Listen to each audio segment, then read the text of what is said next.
Hello guys, today sa ating lahat. For today's video, ako ay nag-attend sa GPTA meeting sa eskwelahan ng aking anak.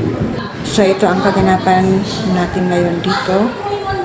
Ito ang kanilang eskwelahan guys. Okay? Ako lang ipagpagdaan mo ang kanila para lang mag-suggest. Because somehow, naanaman tayo repetition na pwede makakamay sa answer.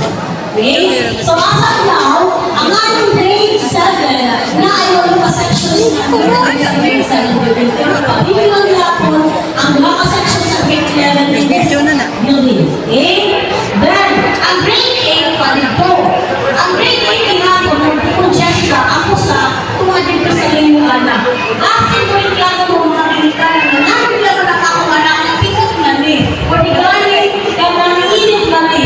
Init ka po init tayo. Okay? Anyway, papunta ka sa memory, ako nagkanan din ako ka na taking fun. Para wala ka, hindi na siya mag-isip na lang at ilang kainit.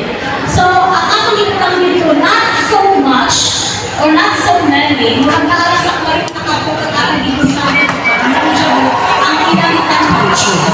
Okay?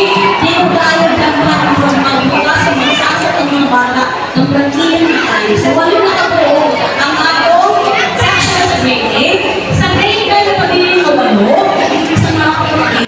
Okay, that's all for now guys. Thank you for watching. Bye-bye. God bless.